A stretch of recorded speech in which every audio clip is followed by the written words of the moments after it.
2026 CrowdStrike 24 Hours of Spa began in high temperatures and very sunny conditions indeed. The ACO President Pierre Fillon waved them away. And from pole position, Nicholas Nielsen's Ferrari led the pack downhill towards Eau Rouge for the first time. Marvin Kirchhoff's McLaren had a bit of a slide, nothing as bad as Ariel Levy, who hit the curb, hit an Aston Martin and then hit the wall. Mayhem broke out behind with cars cannoning their way into the barrier. We'd lost 4 by the end of the first racing lap, and then a sequence of full course yellows and safety cars continued, and Alex Arca's Audi was in strife as it lost a wheel, that being headbutted by Gabriele Piana's Mercedes. Number 50 Ferrari, the next casualty, that was in the gravel down at turn 9. CSA Racing's 555 McLaren turned around by the number 71 Ferrari. That got a penalty. And while 51 Ferrari led, it was game on for second. Mauro Engel getting ahead of Tom Fleming as they went through Blanchimont. And before long, the first of 3 punctures did for 51 Ferrari. Nicholas Nielsen had to limp round the full 7 kilometres before he could get back to the pit lane. They lost a lap and 2/3, but were still able to come back from that with some clever strategy and a bit of luck, while others were less fortunate. For example, Leo Yi had the bonnet come up on the high-class racing Porsche, and that caused an unscheduled pit stop. As the teams drove into the darkness, the concerts and the fan activities took attention, but others had problems. Sebastian Bode had a big accident that wiped his Aston Martin out of the race. And then we also lost the Ziggo Sport Tempesta Porsche. Around it went. Further damage as other cars collected Jonathan Hui. That was them done. Drama also for number 58 McLaren. Louis Pret being turned around, and as lightning came, lightning would strike 1 or 2 teams as well.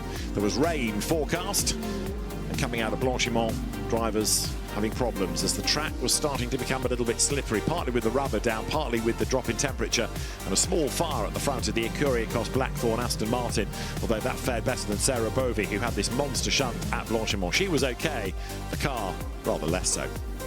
The rain was coming, but thankfully it came while the race was under a caution period.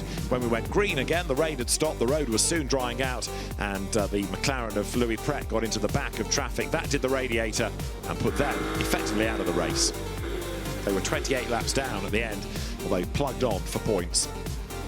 But through into the morning came the Lion Speed GP Porsche gaining places as Nicky Thiem had a spin at Raidillon and just clobbered the wall with the left front corner, putting 007 out of the race. The Lion Speed Porsche of Thomas Preining, Bastien Bus and Riccardo Fella was working its way up the order and wriggled its way ahead of 51 Ferrari to gain another place as Ian Guven went toe-to-toe with Raffaele Marciello, sweeping down through Eau Rouge, and a rather worried Augusto Farfus looked on. But if Guven was strong there, he couldn't repel Tommaso Mosca, who made a move around the outside. Guillermo Oliveira was rather less controlled as he turfed Eduardo Cosseteng out of the lead of Silva. Then Mosca went for the lead. He tried his outside line, but this time it didn't work, and that contact did another tyre.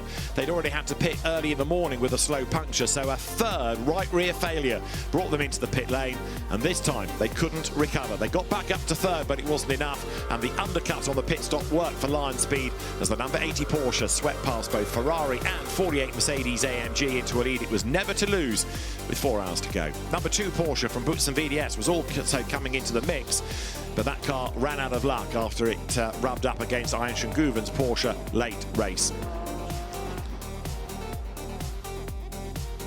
But an uncompromising Nicholas Nielsen was the first person to rough up Dorian Boccolacci.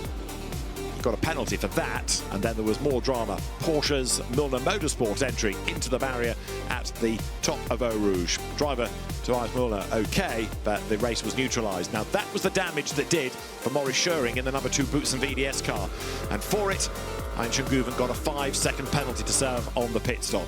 51 Ferrari delayed by the Winwood Racing bronze entry, but as the battle raged on for second, Thomas Preining was getting away up front, and a first GT World Challenge Europe win went his way as Thomas Preining, Bastien Bus and Riccardo Fella won the CrowdStrike 24 Hours of Spa. A great result for Lion Speed GP, and that has been the story of the 2026 CrowdStrike 24 Hours of Spa, another chapter written in the story of a brilliant event.